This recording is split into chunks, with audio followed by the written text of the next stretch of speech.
Welcome, lambs. Welcome to your Florida Man Friday. In this episode, we're talking about a Florida man who raped and murdered a 13-year-old girl, and he was caught. Before we begin, if you are new here, my name is Kai, and this is Love and Murder, Heartbreak to Homicide, the Florida Man edition. Also, I want to remind you that this episode and all my episodes are sponsored by my lambs and Patreon, patreon.com/love and murder. If you want to be a sponsor of Love and Murder, then head on over to patreon.com/love and murder and sign up to get case extras, bonuses, and more. Patreon.com/love and murder. And for those of you who want an update on what's going on with my teeth, stay tuned to the end of the show and I will give you a huge update. So let's get into this Florida Man Friday. On February 26, 2024, 13-year-old Madeline Matte Soto disappeared from her home in Kissimmee, Florida, which is about 20 miles south of Orlando. If you were thinking about going to Disney World or something like that, Kissimmee is actually a cheaper option to stay in and then drive up to Disney World and stuff. Just a fun fact. Maddie had been last seen wearing a green sweatshirt, black shorts, and white Crocs. And during the investigation, it was reported that she was, quote, never dropped off near her school on the morning that she went missing. It also came out that the girl's mother's boyfriend, 37-year-old Stefan Stearns, was the last person to see Maddie alive. CCTV footage from the day she disappeared came out in the investigation and showed that Stephen was, quote, discarding items in a dumpster at the family's Kissimmee apartment complex at 7:35 a.m. And when police went to search that dumpster, they did find Maddie's backpack in there. The CCTV footage also shows Stefan. Is it Stefan or Steven? Stefan. I apologize. If I said Steven, I meant Stefan. They also showed Stefan going back to the apartment around 8:20 a.m. with, quote, Madeline visible in the car. However, investigators believe that she was already dead at that time. So it looks like she was in the car, but it was probably just her body. Also during the investigation, which now they're really clearly looking at Stefan, detectives found, quote, disturbing images when they forensically examined Stearns' phone. Some of these images he had tried to delete. But people, look, coming from an IT person, you cannot delete stuff. I'm just telling you, it's there. We can get it back, just to let you know. And forensic IT, that is literally all their job, is to get it back.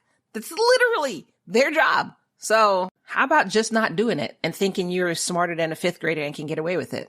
When they approached him and asked him, hey, we found these creepy photos on your phone look, we know you tried to delete. Why did you try to delete it?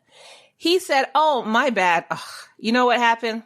What had happened was I had accidentally factory reset my phone that day, which just coincidentally is the day that Maddie went missing.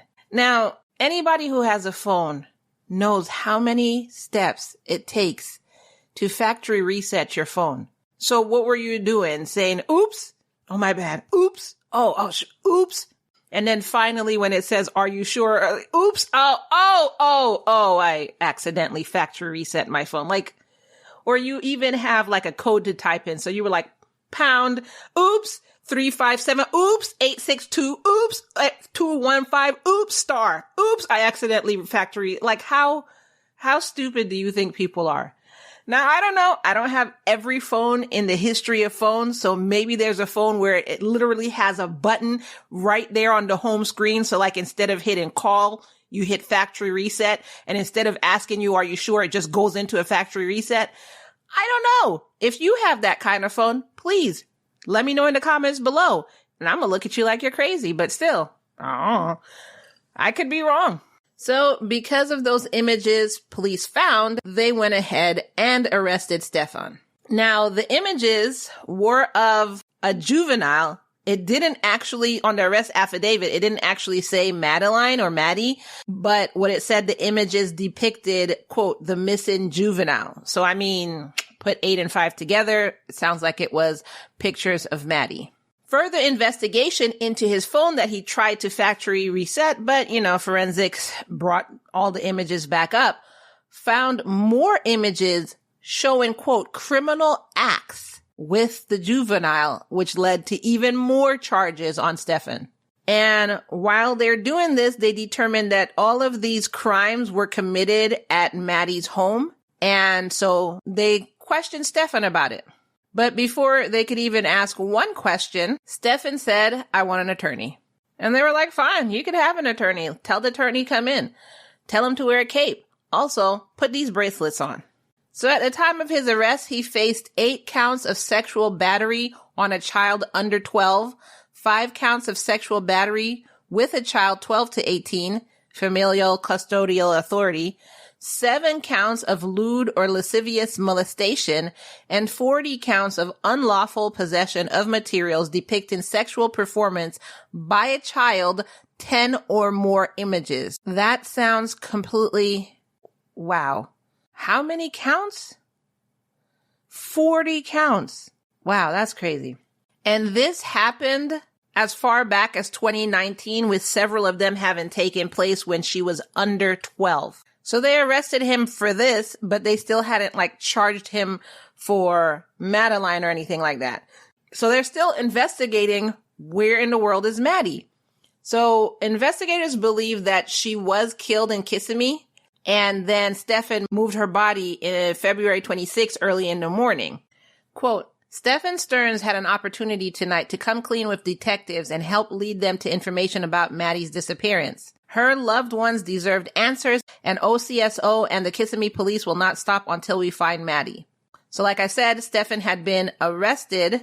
He had, if you count everything up, he was accused of 60 child sex abuse related charges, and he was then held in the Orange County Jail without bond.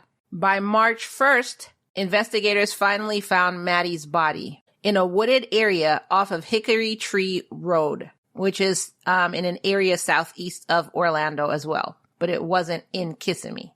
But because everything happened in Kissimmee, the police, Osceola, I think that's how you say it, the Osceola County Sheriff's Department and the Kissimmee police were doing this together, with the Kissimmee police leading the investigation. Quote, "OCSO is still actively investigating Madeline's disappearance, and Stearns is considered the prime suspect at this time. This is a parent's worst nightmare. We can't even imagine the pain that Madeline's family is going through."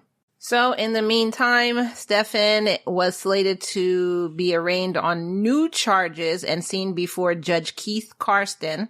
And if convicted of capital murder, he faces the death penalty. Now, he was supposed to appear in court on April 29th, 2024. And basically that was the arraignment. That's where he could have entered a plea deal of guilty or not guilty. But he waived his right to an appearance and was not brought to court. I don't know what his game plan is, but the judge was like, "This isn't going to slow down the case. I don't know what you thought was going to happen, but we're moving forward." So prosecutors have 45 days to decide whether they want to go after the death penalty. And if they do, they'll have to list aggravating factors to justify it. And some aggravated factors that they could go after is the fact that he had parental authority over Maddie and that the murder came after extensive sexual abuse. So they could push that it was done in a cold and premeditated manner. So although he did decline his right to appearance, I guess, I don't know, the judge set a new date for his trial, which is July 16th. But there is concern that that could also get pushed back.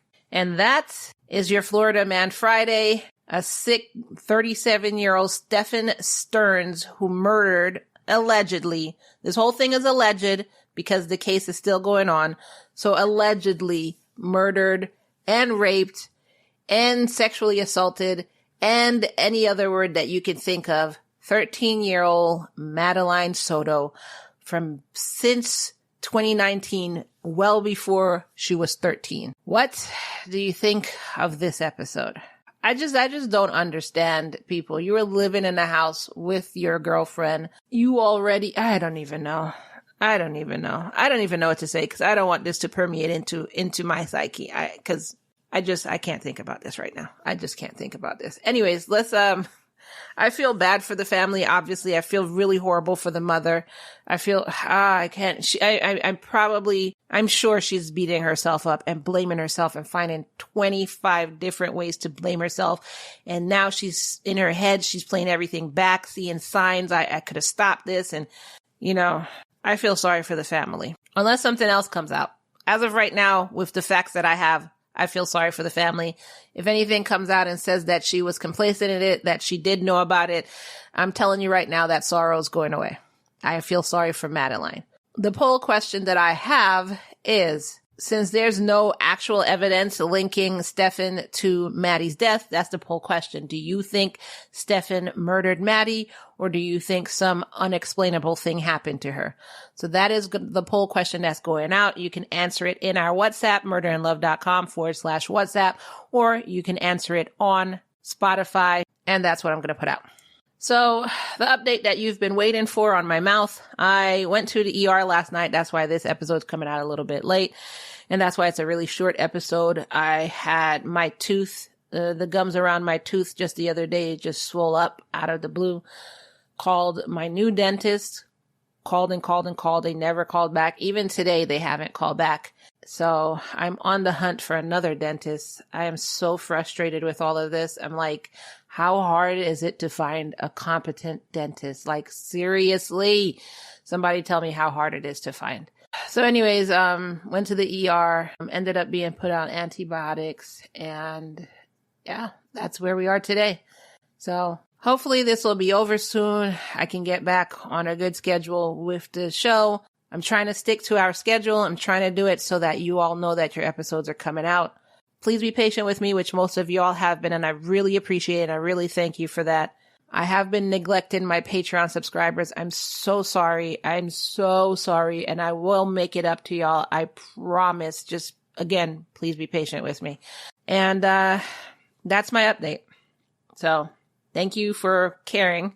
And that's all I have for you in this Florida Man Friday. I will see you in the next episode. Don't forget that a free and easy way to help me out is simply by sharing each episode of Love and Murder that you listen to. That is a free way you can help me out. And if you want to do a paid way, you could join Patreon, patreon.com/love and murder.